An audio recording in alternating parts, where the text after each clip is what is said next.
¿Qué es Roma? Roma es un nombre, una ciudad, un imperio. Roma es historia. Escuchadme bien y os contaré más. Prestad atención y os llevaré a sus mismos comienzos.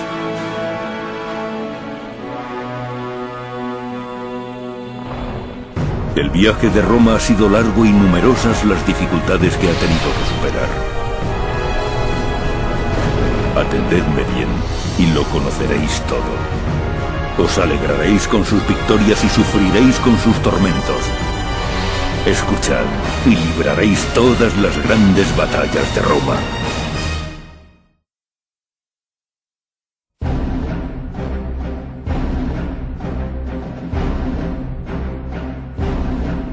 Ahora Roma es grande y fuerte, pero otrora se doblegaba y postraba ante los fuertes vientos del tiempo.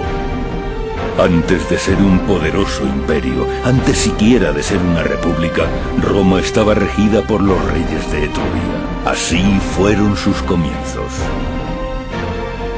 Hubo 7 reyes, el último de los cuales era un hombre brutal llamado Lucio Tarquinio el Soberbio. Su reinado no podía durar. El espíritu de Roma empezaba a despertar.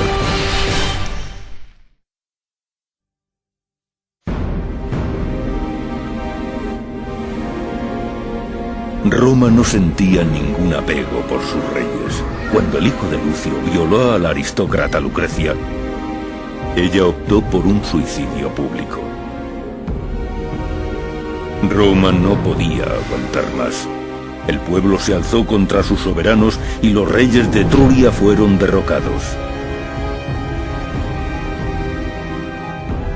Así la tragedia llevó al cambio y nació la República Romana.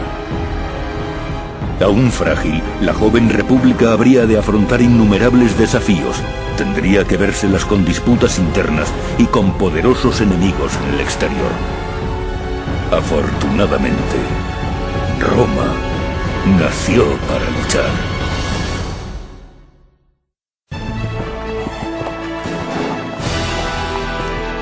Roma luchó y lo hizo bien.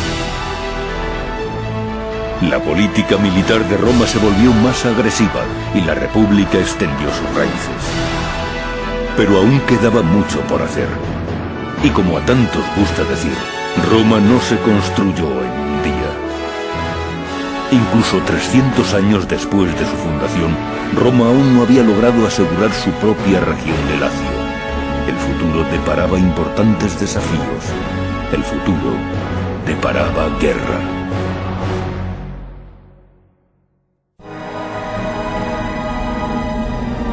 Aunque Roma siempre ha sido fuerte, su camino no siempre ha discurrido sin contratiempos. En los albores del siglo IV a.C., los galos constituían una amenaza cada vez mayor. Ah, sí, los galos, una nación de tribus salvajes y bárbaros incivilizados. A medida que aumentaba la frecuencia de sus incursiones, crecía el desacuerdo en Lacio. Hacía falta imponer orden. Así que se envió a las legiones.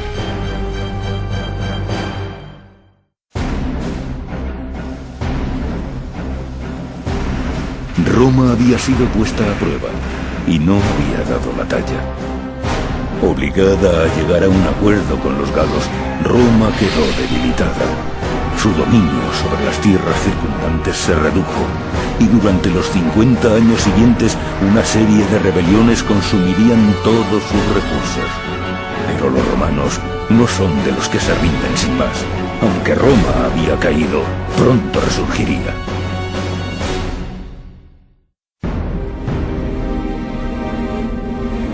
La política de la guerra es la política de la supervivencia. En un juego tan mortal, nunca ha sido sensato subestimar a Roma. En el año 340 a.C., los samnitas cayeron sobre la colonia griega de Neápolis. Neápolis pidió la ayuda de Roma y Roma mandó enviados a los samnitas. Pero fueron rechazados de muy malos modos. A veces, no queda más opción que la fuerza de las armas.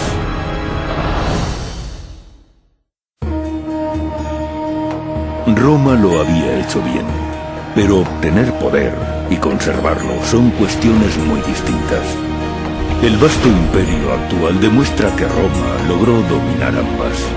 Se otorgaron distintos grados de ciudadanía a las ciudades latinas pacificadas según su participación en la sublevación.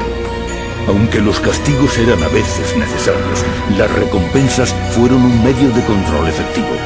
Gracias a estas medidas, Roma logró hacerse con el dominio de Italia central. Los samnitas no tardaron en volver a suponer una amenaza, y Roma se vio obligada a fundar asentamientos junto a los límites de su territorio. La reacción de los samnitas fue ocupar Neápolis. Una vez más, Neápolis pidió ayuda, y una vez más, Roma se la prestó. Me pregunto qué pensamientos cruzan las mentes de los soldados cuando avanzan hacia un futuro incierto. Cuando las legiones marchaban sobre Neápolis, el futuro les deparaba la más grande de las guerras samnitas. Roma siempre ha sido una gran estratega. Desde muy lejos ha sido capaz de dar muerte a vastos ejércitos y arrasar las ciudades de sus enemigos. ¿Pero cómo? Con innovación.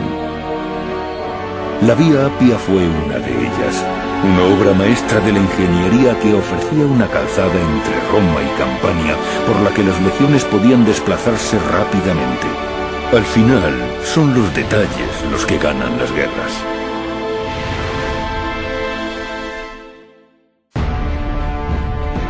Tras 6 breves años de paz, los samnitas desafiaron una última vez a Roma.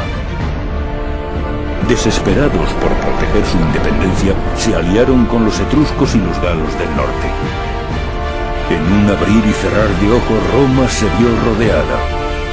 Roma no había tenido que vérselas jamás con varios enemigos a la vez.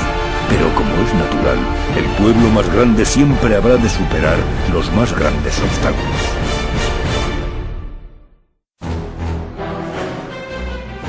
Roma se mostró implacable y los samnitas fueron prácticamente aniquilados. Pero a medida que la República avanzaba en el aspecto bélico, también lo hacía en el cultural. Surgieron creaciones maravillosas. El Circo Máximo, el primer acueducto. Para el romano corriente, esta debió de resultar sin duda una época de milagros y maravillas. Los ojos del mundo se fueron volviendo poco a poco hacia Roma. Las grandes potencias empezaron a prestar atención. Grecia se agitaba y Cartago observaba.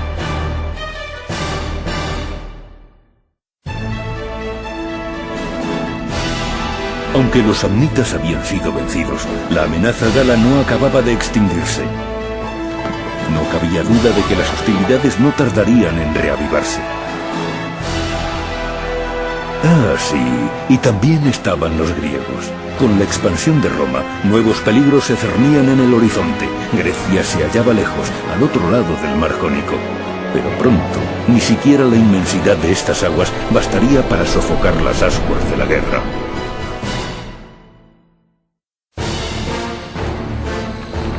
Tras la derrota de Pirro, las ciudades costeras griegas cayeron ante la República. El territorio recién conquistado de la Galia Cisalpina se repartió entre los legionarios romanos y los ciudadanos más pobres. Esa era la forma que tenía Roma de extender su semilla. Pronto florecieron colonias romanas por toda la región. Y salvo por unos reductos galos al norte, Roma era la dueña indiscutible de toda Italia.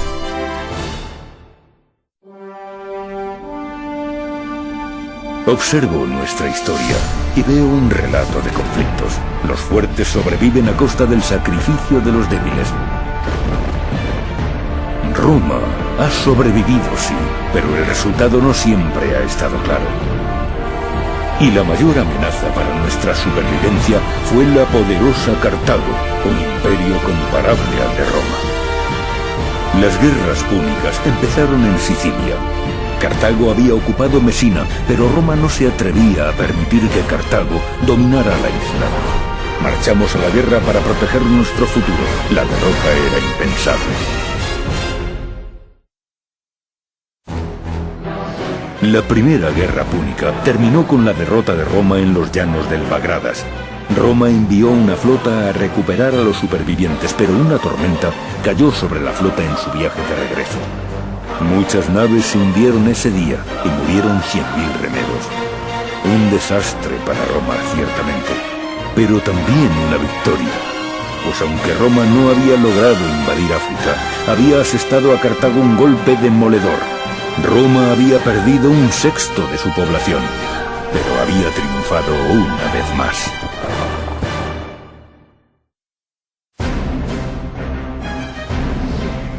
Cartago.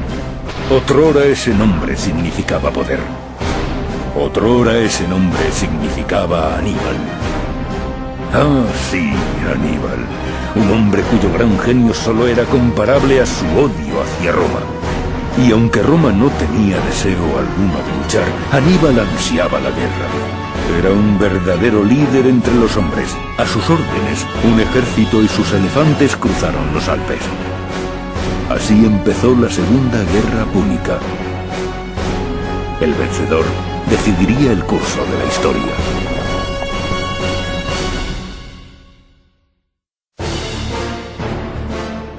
Cartago era la clave, nuestro mayor rival y nuestro mayor desafío. De haber triunfado Aníbal, yo no estaría ahora aquí. Pero en Zama, Aníbal sufriría una derrota trascendental. Cartago se rindió y Roma se hizo con el control de toda Italia, el norte de África e Hispania. Algo empezaba a transformarse en el seno de la República Romana. Un imperio comenzaba a fraguarse. Un imperio como el mundo no había visto jamás.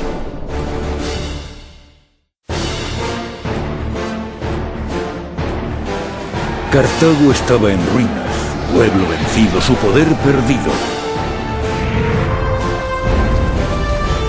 Las guerras púnicas habían terminado, pero la victoria tuvo su coste. Roma estaba debilitada. Necesitaba tiempo para curar sus heridas y recuperarse. Pero el destino no consiente con las necesidades de sus víctimas, por desesperadas que estén. Los enemigos de Roma amenazaban desde Grecia. Una vez más se formaron las legiones y la cansada Roma se vio obligada a batallar.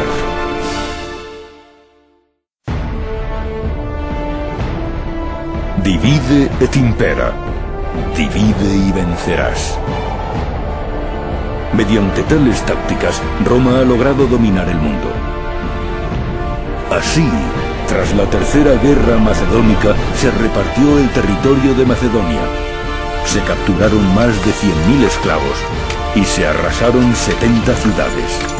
Los macedonios se sublevaron, lo que a la postre supondría su último error. Roma se mostró implacable y borró Macedonia de la faz de la tierra.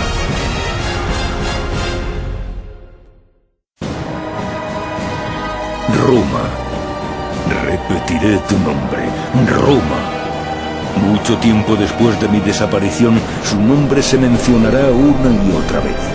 Pasarán milenios antes de que la historia deje de pronunciar ese nombre. Es un legado ganado a pulso. Además de los desafíos de Cartago y Grecia, estuvieron los galos y los teutones. Asaltantes ciertamente tenaces.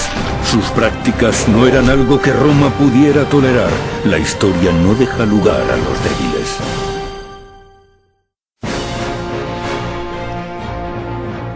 Hay batallas que deben librarse aunque no supongan gloria alguna.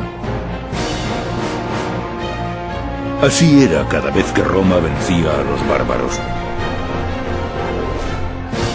La victoria suponía una breve tregua, pero no tardaban en regresar. Durante centurias los galos persistieron y durante centurias Roma envió sus legiones con idéntico resultado. Parecía que los galos a su manera eran más grandes que todos los generales romanos. Pero en el año 100 a.C. nacería Cayo Julio César.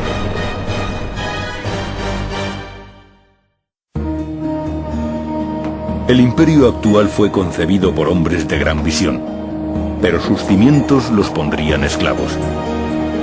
Hay que recordar a estos esclavos, pues sus manos construyeron Roma. Y entonces llegó Espartaco, un gladiador fugitivo que se convirtió en líder de los esclavos. Se unieron a su ejército por millares, inspirados por vanas esperanzas de libertad. Estos hombres lo adoraban, pero para Roma Espartaco era un rebelde y una amenaza. Jamás se recuperó el cuerpo de Espartaco, pero con la derrota de su ejército, la tercera guerra servil tocó a su fin. Roma estaba una vez más en paz consigo misma.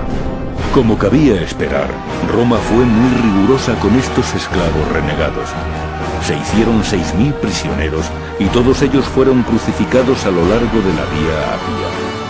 Dejaron que sus cuerpos se pudrieran durante años, como macabra advertencia para cualquier otro aspirante a revolucionario.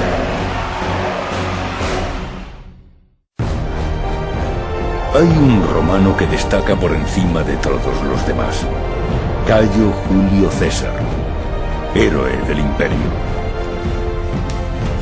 Para este hombre, el destino no era más que un fiel sabueso que le seguía de cerca.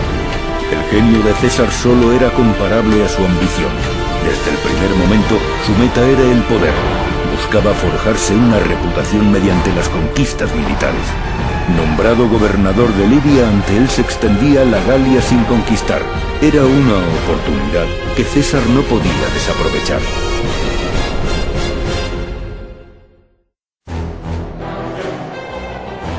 Aunque los galos atacaron a César por ambos flancos, fueron rechazados una y otra vez. Ningún soldado puede luchar con el estómago vacío, y Vercingetorix, con sus hombres muriendo de inanición, se vio obligado a rendirse. De este modo comenzó la caída de la Galia. Aunque los galos siguieron sublevándose, ya no estaban unidos, y César sometió a las tribus una por una. La Galia fue al fin conquistada, pero para el gran César aún quedaban muchas batallas por ganar.